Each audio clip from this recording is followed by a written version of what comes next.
Hello everyone and welcome to my channel. आज का हमारा टॉपिक है हाइब्रिडाइजेशन।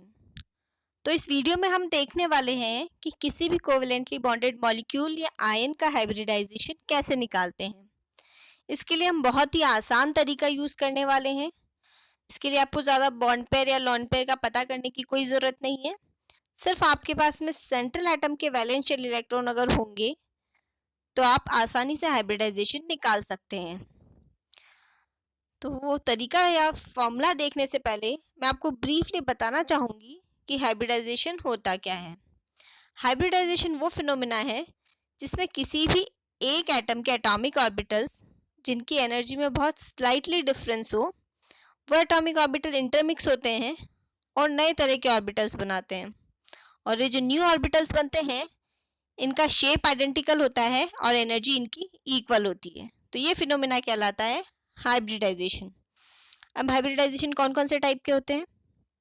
तो जो ऑर्बिटल्स आपस में इंटरमिक्स होते हैं उन्हीं के बेसिस पे टाइप ऑफ हाइब्रिडाइजेशन होता है। यानी कि अगर एक एस ऑर्बिटल एक पी ऑर्बिटल के साथ इंटरमिक्स हुआ तो हाइब्रिडाइजेशन कहलाएगा sp हाइब्रिडाइजेशन। अगर एक एस ऑर्बिटल दो पी ऑर्बिटल्स के साथ इंटरमिक्स हुआ तो हाइब्रिडाइजेशन कहलाएगा sp2 हाइब्रिडाइजेशन। इसी तरह से sp3 hybridisation, sp3d hybridisation, sp3d2 hybridisation और sp3d3 हाइब्रिडाइजेशन भी होते हैं।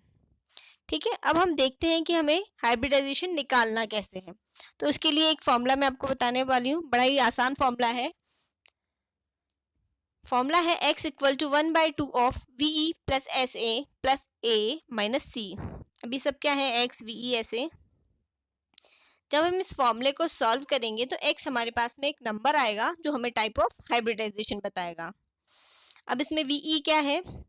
VE होगा valence shell electron of central atom. Central atom क्या है? जब हम मॉलिक्यूल या आयन का हाइब्रिडाइजेशन निकालेंगे तो उसमें एक एटम ऐसा होगा जिससे बाकी सारे एटम्स बॉन्डेड होंगे। उस एटम को हम बोलेंगे सेंट्रल एटम और उस सेंट्रल एटम के वैलेंस शेल इलेक्ट्रॉन्स हमको निकाल के VE की जगह पुट करने हैं।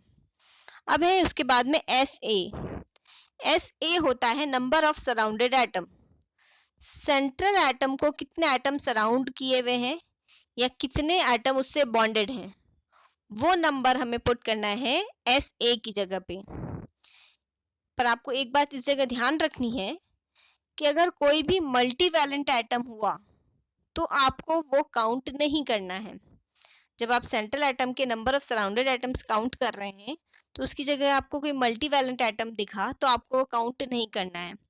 इसको ज़्यादा आपको इतना दिमाग में लगाने की ज़रूरत नहीं, सिर्फ आपको ये ध्यान रखना है कि आप जो भी मॉलिक्यूल सॉल्व करेंगे उसमें आपको ऑक्सीजन और सल्फर जो है वो मिलेंगे एज अ मल्टीवैलेंट एटम।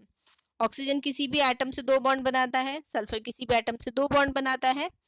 तो जब भी आपको सराउंडेड एटम में ऑक्सीजन या सल्फर मिले तो आपको उन्हें काउंट नहीं करना है।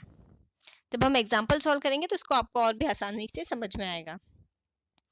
उसके बाद में अगर आप एनायन का हाइब्रिडाइजेशन निकाल रहे हैं तो ए की जगह आपको एनायन का चार्ज लिखना है। कैटायन का हाइब्रिडाइजेशन निकाल रहे हैं तो आपको सी की जगह कैटायन का चार्ज लिखना है। ठीक है, यहाँ से हमारे पास में एक्स की वैल्यू आएगी। अब वो एक्स की वैल्यू हाइब्रिडाइजेशन कैसे बताएगी?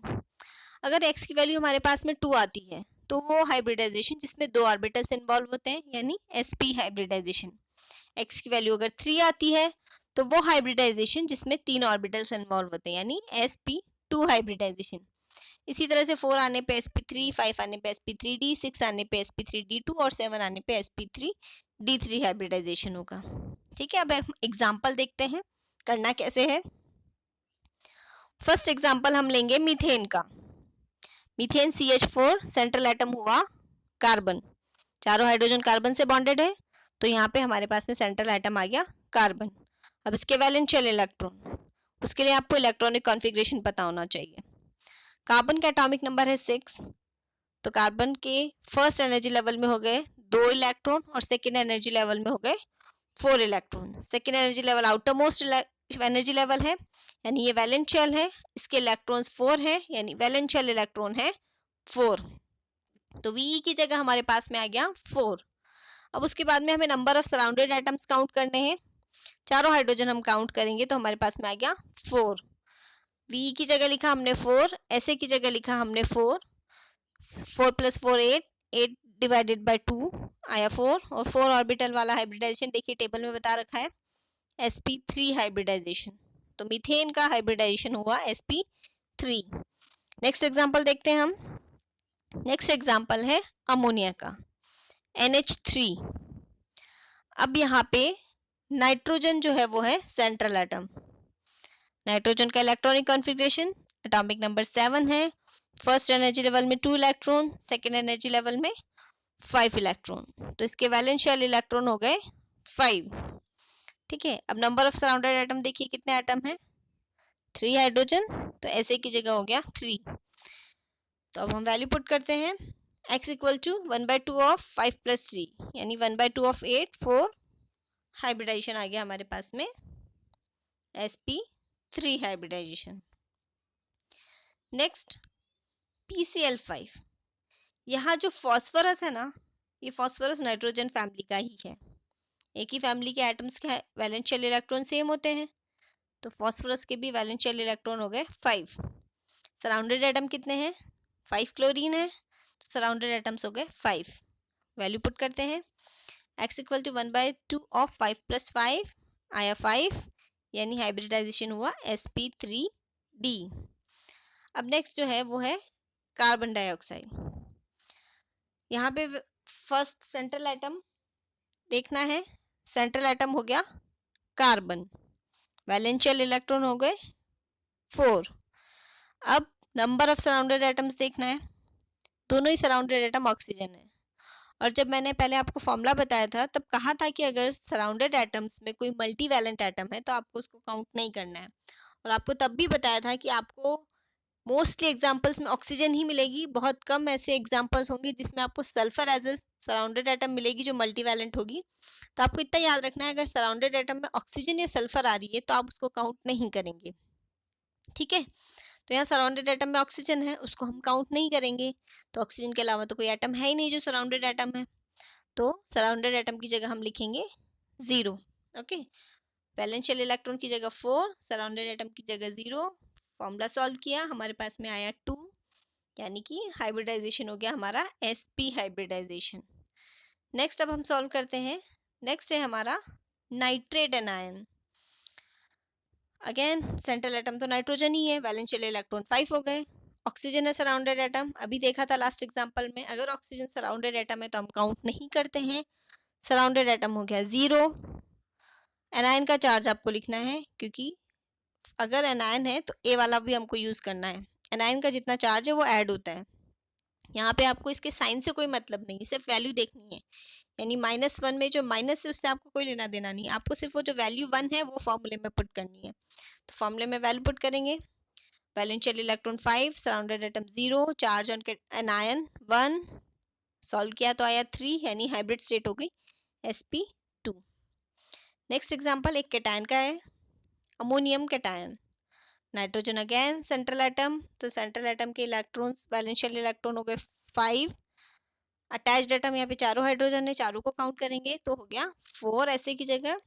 अब कैटायन पे जितना चार्ज है आपको उसको माइनस करना है, तो C की जगह पे हमने वैल्यू पुट करी 1, आया 4, तो हाइब्रिड स्टेट हो गई sp3। ठीक है, और एग्जांपल्स हम देखते हैं, जितने एग्जांपल्स करेंगे आपको क्लियर होगा। नेक्स्ट है एग्जांपल सल्फेट एनायन का। सल्फेट एनायन में सेंट्रल एटम है सल्फर, तो सल्फर के वैलेंस शेल इलेक्ट्रॉन हो गए 6। सराउंडेड एटम है ऑक्सीजन, तो आपको उसको काउंट नहीं करना है। एनायन का चार्ज हो गया 2, तो वो आपको फॉर्मूले में वैल्यू पुट करनी है। वैलेंस शेल इलेक्ट्रॉन की जगह 6, surrounded atom 0, charge on anion 2। Solve किया आया 4, तो हाइब्रिड स्टेट आ गई sp3। नेक्स्ट एग्जांपल देखते हैं XeO3। यहाँ पे जिनॉन जो है वो है नोबल गैस, इसके आउटर मोस्ट एनर्जी लेवल में है 8 इलेक्ट्रॉन्स, तो Ve की जगह तो आ गया 8। सराउंडेड एटम अगेन ऑक्सीजन है, आप काउंट नहीं करेंगे, तो सराउंडेड एटम की जगह आ गया 0। वैल्यू पुट करी फॉर्मूले में, 1/2 ऑफ 8 + 0 यानी कि 4। हाइब्रिड स्टेट आ गई हमारी sp3। ठीक है, next example carbonyl sulphide COS, ये मॉलिक्यूल कार्बन डाइऑक्साइड की तरह ही होता है स्ट्रक्चर में। कार्बन डाइऑक्साइड में 2 ऑक्सीजन है, यहाँ पे उसमें से एक ऑक्सीजन की जगह सल्फर है COS। ठीक है, सेंट्रल एटम यहाँ पे कार्बन है। अगर आपको फॉर्मूला देख के थोड़ा कंफ्यूजन हो कि कैसे निकालना है सेंट्रल एटम, तो देखिए कार्बन के वैलेंस शेल इलेक्ट्रॉन होते हैं 4, तो कार्बन को ऑक्टेट कंप्लीट करने के लिए चाहिए 4 और इलेक्ट्रॉन्स। ठीक है ना। अब ऑक्सीजन के वैलेंस शेल इलेक्ट्रॉन होते हैं 6, ऑक्सीजन और सल्फर दोनों एक ही फैमिली के हैं, दोनों के वैलेंस शेल इलेक्ट्रॉन होते हैं 6, यानी ऑक्सीजन और सल्फर दोनों को अपना ऑक्टेट कंप्लीट करने के लिए चाहिए 2 और इलेक्ट्रॉन। तो ऑक्सीजन भी बनाएगा 2 कोवेलेंट बॉन्ड, सल्फर भी बनाएगा 2 कोवेलेंट बॉन्ड, और कार्बन को बनाने हैं 4 कोवेलेंट बॉन्ड। ठीक है, तो सभी एटम्स का ऑक्टेट कंप्लीट करने के लिए क्या होगा, कार्बन 2 बॉन्ड तो बना लेगा ऑक्सीजन से और 2 बॉन्ड बना लेगा सल्फर से, यानी कि ऑक्सीजन और सल्फर दोनों ही कार्बन से अटैच्ड हैं, तो सेंट्रल एटम हमारा हो गया कार्बन। ठीक है, अब इसको सॉल्व करते हैं। वैलेंस शेल इलेक्ट्रॉन हो गए 4, कार्बन के वैलेंस शेल इलेक्ट्रॉन 4 है, सेंट्रल एटम में कार्बन, सराउंडेड एटम में ऑक्सीजन और सल्फर है। ऑक्सीजन और सल्फर दोनों को आप काउंट नहीं करेंगे, तो उसकी जगह हो गया हमारा 0।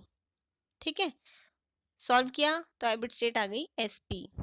ओके, नेक्स्ट H2O, वाटर का एग्जांपल।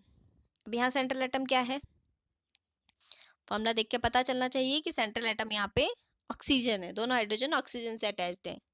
सेंट्रल एटम के वैलेंस शेल इलेक्ट्रॉन 6 हैं, सराउंडेड एटम 2 हैं, फॉर्मूले में वैल्यू पुट करी तो हाइब्रिड स्टेट आई Sp3। ठीक है, तो ये जितने भी डिफरेंट टाइप्स के एग्जांपल्स थे मैंने आपको सॉल्व करके बताए हैं, आप भी प्रैक्टिस कीजिए तो आपको अच्छे से समझ में आएगा कि हाइब्रिडाइजेशन कैसे निकालना है।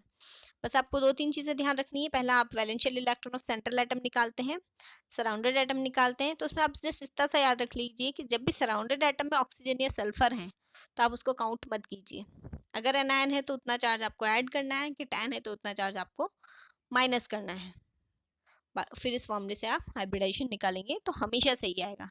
थोड़ा प्रैक्टिस कीजिए, आपको और अच्छे से समझ में आएगा। यहाँ पे मैंने कुछ एग्जांपल्स लिखे हुए हैं, उनकी हाइब्रिड स्टेट नीचे दी हुई है। जैसे सल्फाइड SO3-2, एनाइन की हाइब्रिड स्टेट है Sp3, SF4 की हाइब्रिड स्टेट है Sp3D। ऐसे उन सभी की हाइब्रिड स्टेट मॉलिक्यूल के नीचे ही लिखी हुई है, मॉलिक्यूल या आयन के नीचे ही लिखी हुई है। तो आप ये एग्जाम्पल सॉल्व कीजिए, देखिए आप हाइब्रिड स्टेट आसानी से निकाल पाते हैं कि नहीं। ठीक है, अगर आपको ये वीडियो पसंद आया हो तो इसे लाइक कीजिए, ज़्यादा से ज़्यादा शेयर कीजिए और मेरे चैनल को सब्सक्राइब कीजिए। Thanks for watching.